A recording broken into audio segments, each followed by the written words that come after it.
Assalamualaikum warahmatullahi wabarakatuh. Alhamdulillahi rabbil alamin wa bihi nasta'inu ala umuri dunya waddin. Wassalatu wassalamu ala asrafil anbiya'i wal mursalin wa ala alihi wa sahbihi ajma'in. Amma ba'd. Rabbi shrah li sadri wa yassir li amri wahlul 'uqdatam min lisani wa yafqahu qawli. Alhamdulillah, pertama-tama saya menyampaikan puji dan syukur kita kepada Allah Subhanahu wa taala yang mana pada pagi hari ini, pada subuh ini kita masih diberikan nikmat oleh Allah Subhanahu wa taala, terutama nikmat sehat walafiat, nikmat panjang umur, nikmat iman dan Islam kita, sehingga kita dapat hadir bersama-sama di tempat yang mulia ini. Salam dan selamat kita sampaikan pada junjungan kita Nabi besar Muhammad sallallahu alaihi wasallam, terutama pada keluarganya, para sahabatnya, termasuk kita pengikut yang selalu istiqomah menjalankan semua perintah-perintah dan sunnah-sunnahnya. Insyaallah kita tinggalkan semua larangan. Amin amin ya rabbal alamin. Bapak-bapak, ibu-ibu, jemaah salat subuh yang dimuliakan oleh Allah Subhanahu wa taala, alhamdulillah telah hadir bersama kita guru kita Ustaz Muhammad Junus. Insyaallah nanti akan menyampaikan dengan tema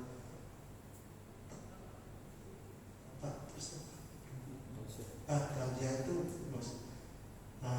dengan tema akidah. Alhamdulillah. Sebelum itu mari kita mendoakan saudara-saudara kita yang belum bisa hadir bersama kita, mungkin karena sakit, baik sakit di rumah maupun sakit di rumah sakit. Mudah-mudahan penyakitnya diangkat, disembuhkan oleh Allah Subhanahu wa taala seperti sedia kala. Sebelum itu mari kita awali membaca pengajian kita, taklim kita pada pagi hari ini, membaca basmalah. Bismillahirrahmanirrahim pada Pak Ustaz.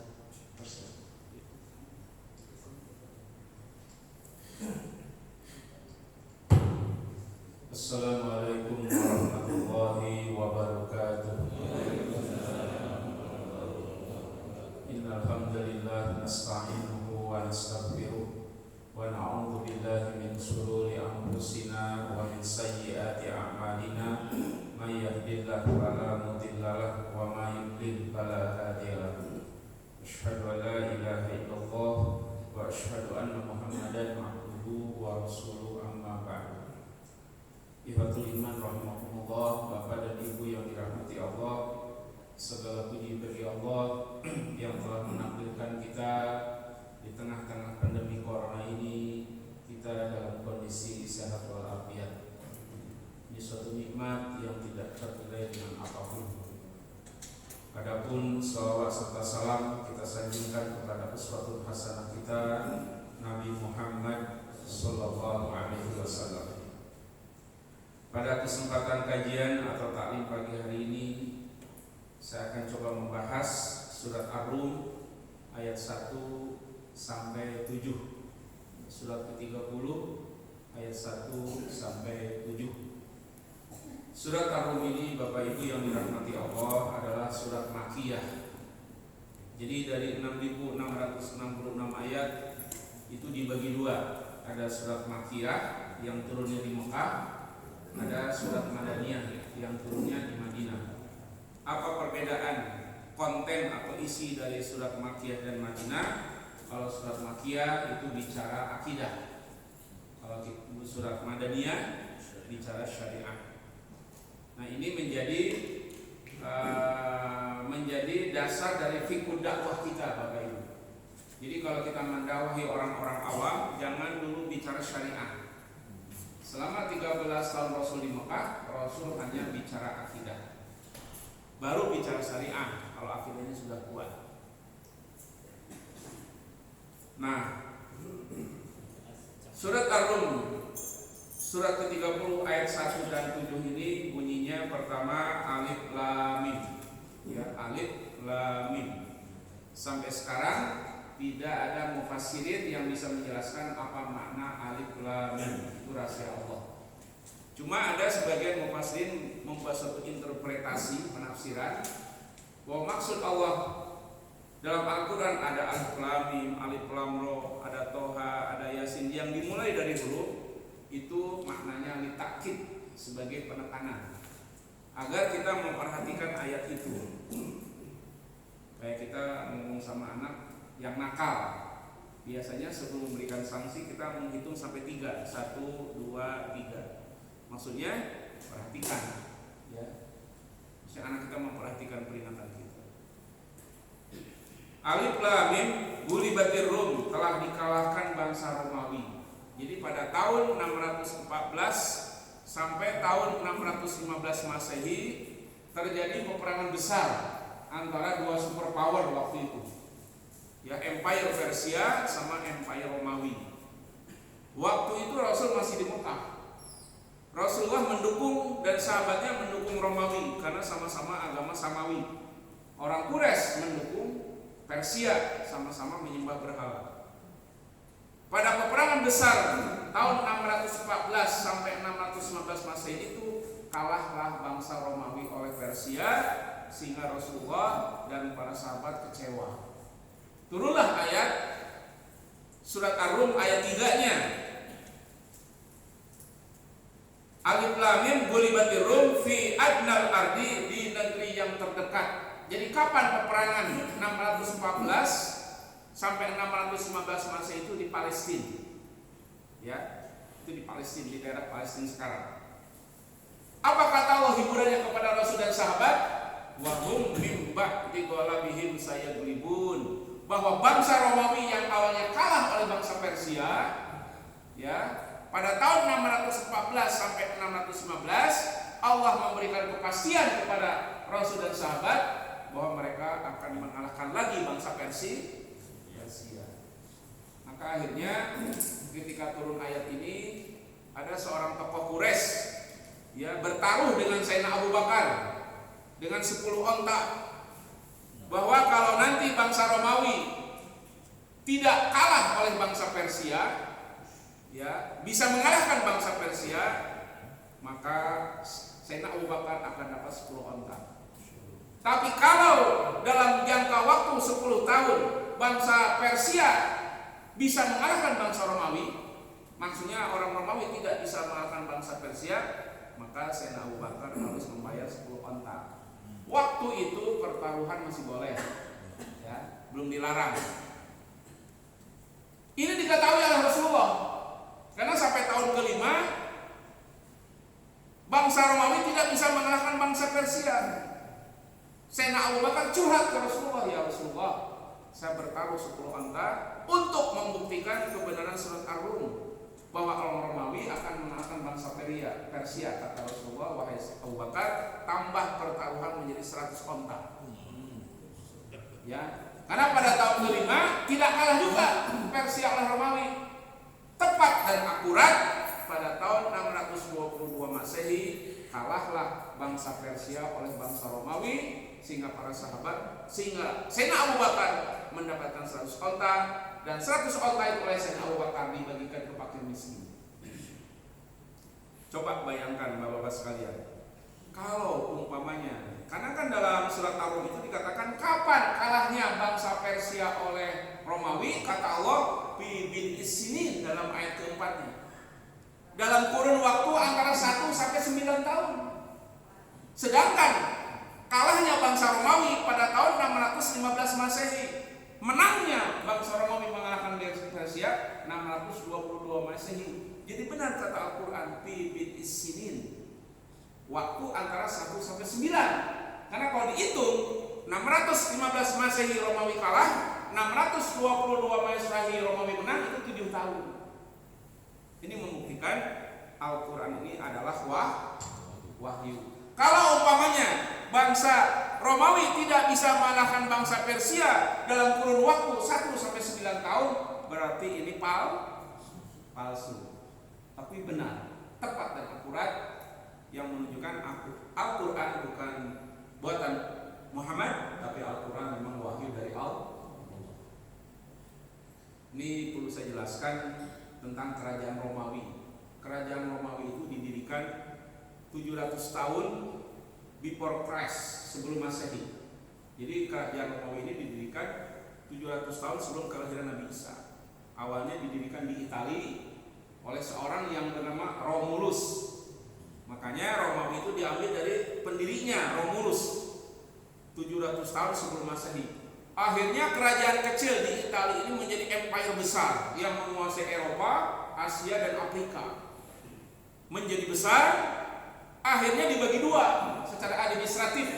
Ada Romawi Timur yang beribu kota di Konstantinopel yang sekarang menjadi Istanbul. Ada Romawi Barat yang beribu kota di Roma, Italia yang sekarang masih ada.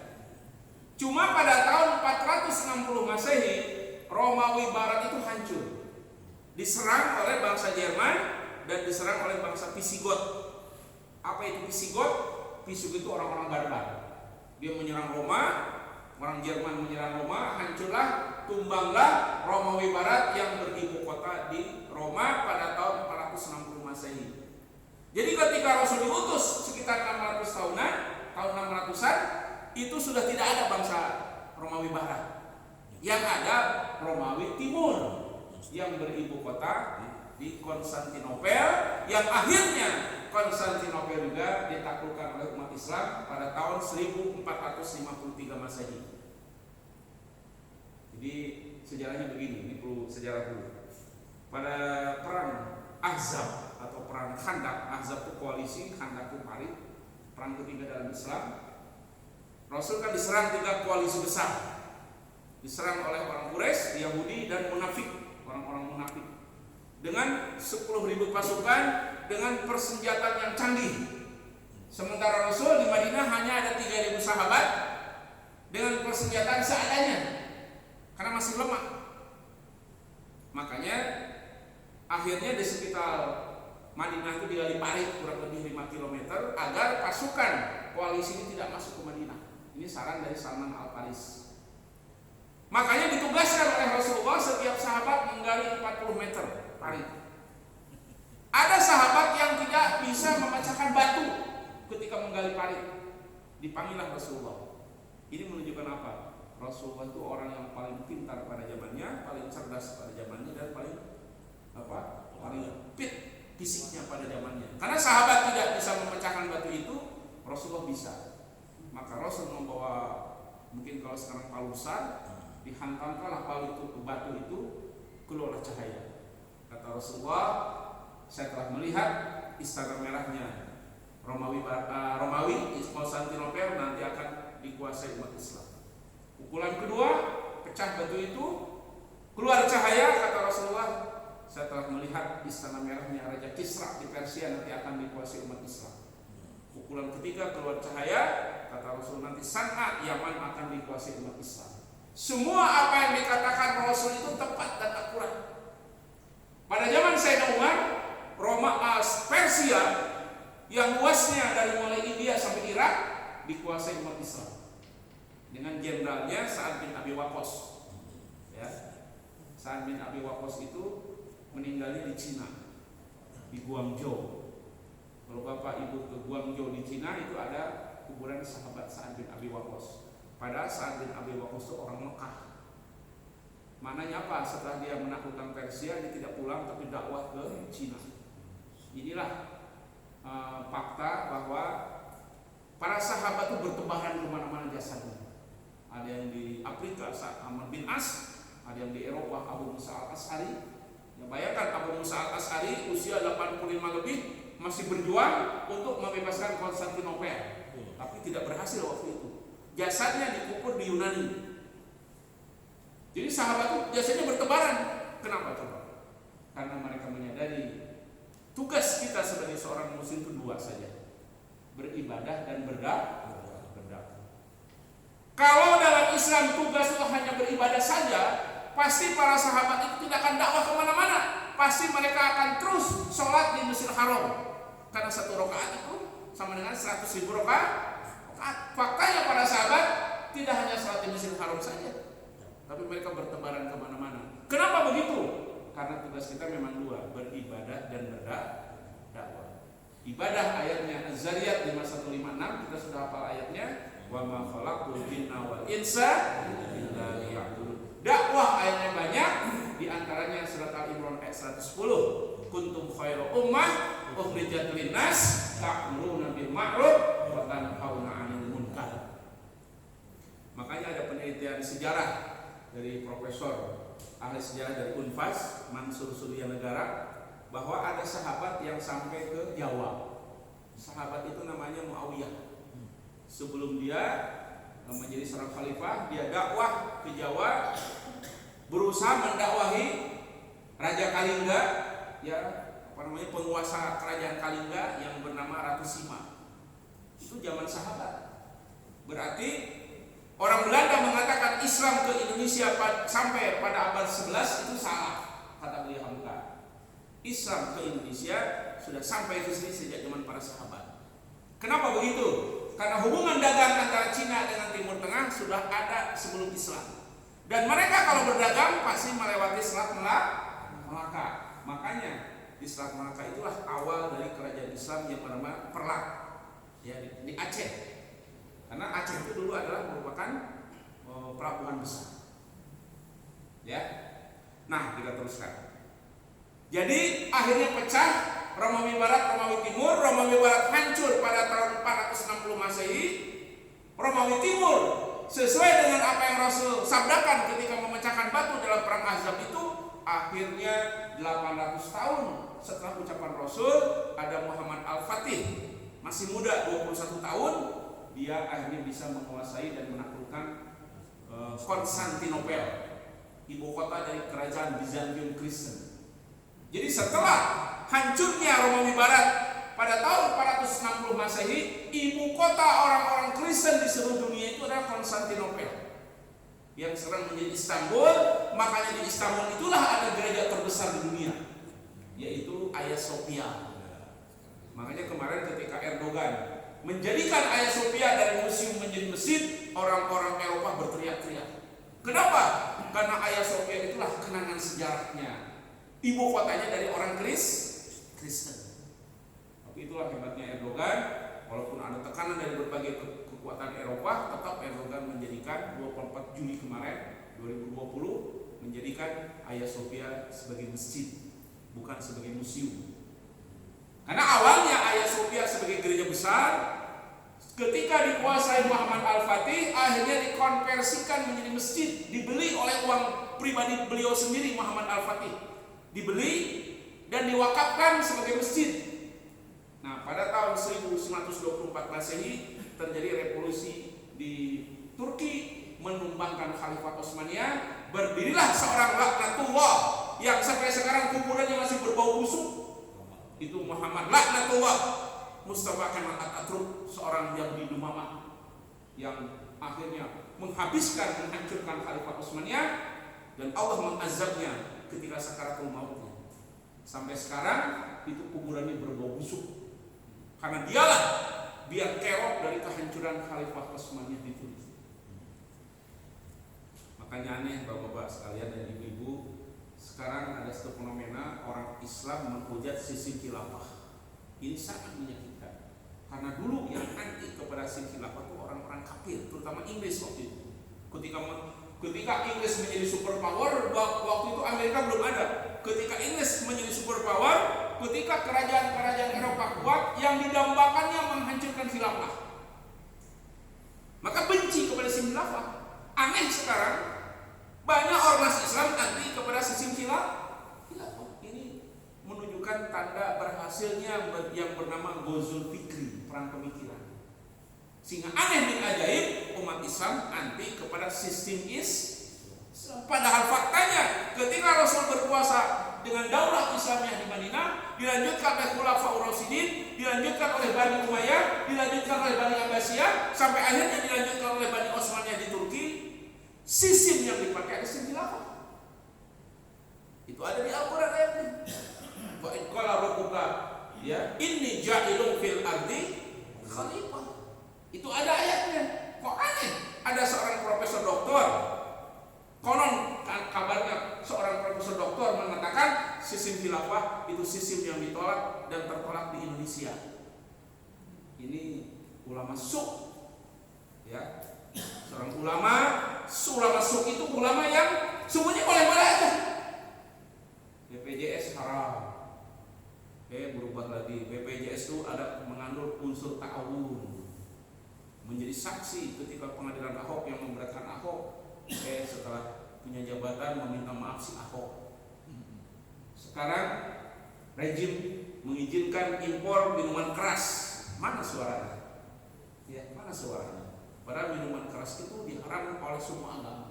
Semua agama tidak ada yang menghalalkan minuman keras. Di Indonesia minuman keras mau dilegalkan dan sudah dilegalkan. Mana? Bicara gak ulama itu? Inilah ulama suk. Ulama itu ada dua. Kita dalam mengikuti seorang ulama itu ada dua klasifikasi ulama. Ada ulama warasatul anbiya. Ulama yang apa ciri ulama warasatul anbiya? Adalah ulama yang ta'muruna bil ma'ruf wa tanhauna 'anil munkar. Jadi ada kalanya ulama itu menyejukkan, ada kalanya seorang ulama itu membangkitkan semangat jihad-jihadnya untuk memberantaskan kemaksiatan. Karena tugasnya menyuruh ma'ruf, mencegah munkar. Maka tipikal dari Habib Rizik itu betul-betul ulama. Ulama yang pada saat dia bisa menyejukkan umatnya, pada saat dia keras kepada kemaksiatan. Atau mungkin yang saya kenal secara pribadi, Ustaz Abu Bakar Basir yang baru keluar 15 tahun di penjara kemarin. Itulah tipikal ulama yang benar. Kalau ulama menghalalkan semua hal dengan jabatan, itulah ulama suk. Yang penting dapat keduniaan. Ya, kita teruskan. Jadi apa yang dikatakan Rasul pada perang Ahzab atau perang Khandaq ketika memecahkan batu itu semuanya terbukti. Ini menunjukkan Rasulullah bukan manusia biasa. Rasulullah adalah seorang utusan Allah yang kata-katanya itu pasti. Ya, kita teruskan. Surat Ar-Rum.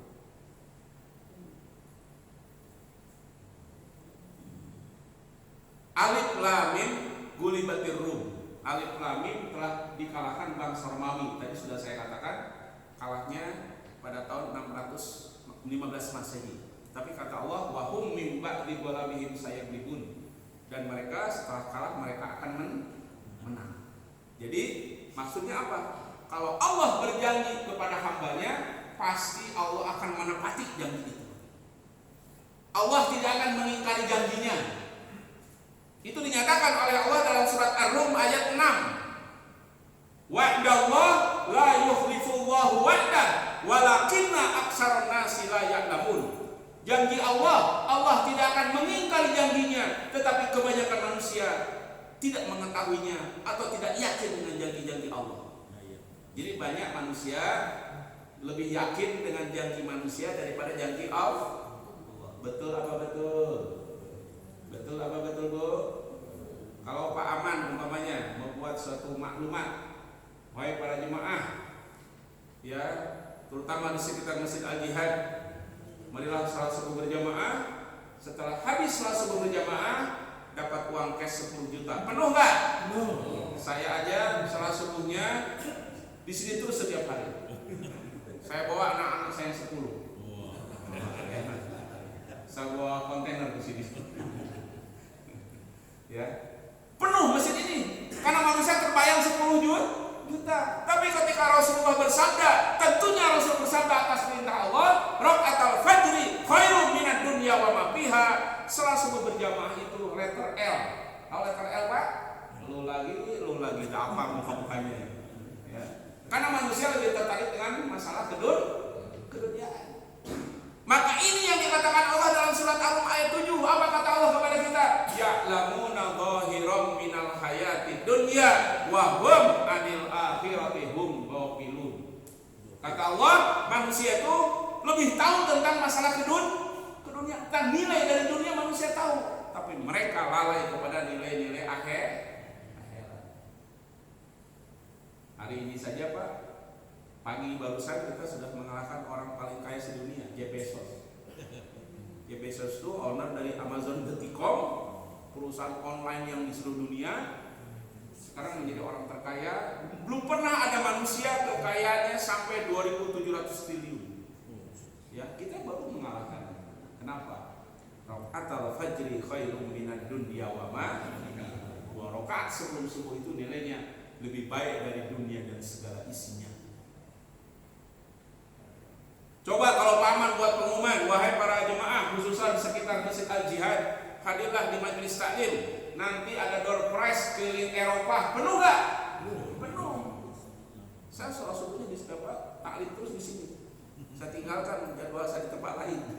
Ada door prize keliling Eropa. Tapi ketika Rasul bersabda, "Man salaka tariqan yaltamisu fihi ilman, sahalallahu lahu bihi tariqan ilal jannah." Sesiapa orang yang menempuh jalan untuk duduk di majelis taklim, nilainya apa kata Rasulullah? Apa panilahnya? Sahalallahu lahu bihi tariqan ilal jannah. Allah nanti akan mempermudah jalannya menuju surga. Saya tidak tertarik. Nah, inilah yang Allah nyatakan dalam surat Ar-Rum ayat 7. Basicnya, dasarnya manusia itu seperti binatang, persis kayak binatang. Maka dalam bahasa Arab ada istilah al-insan hayawanun nati. Orang Arab itu menyebut manusia itu hewan yang berpikir. Karena manusia kalau tanpa bimbingan Allah dan Rasul, perilakunya, karakteristiknya, ya, perbuatannya persis kayak binatang.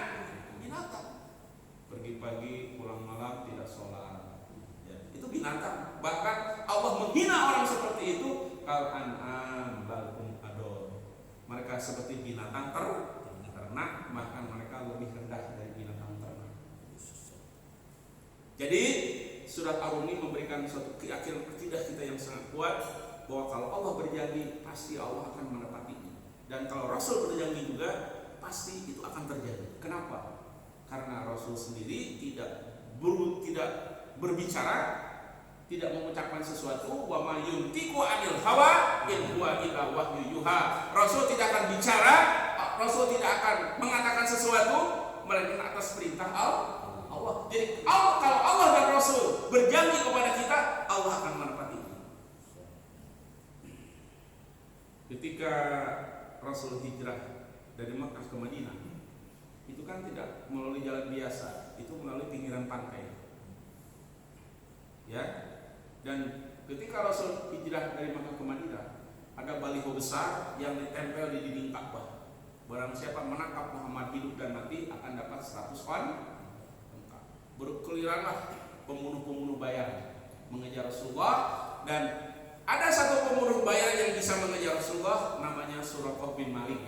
Ya, kita kan tahu ya sejarahnya. Tapi ketika akan menangkap Rasul dengan kuda besarnya, jatuh 3 kali. Maka didekati oleh Rasulullah. Wahai Suraqah, ngapain lu? Ini bahasa kita.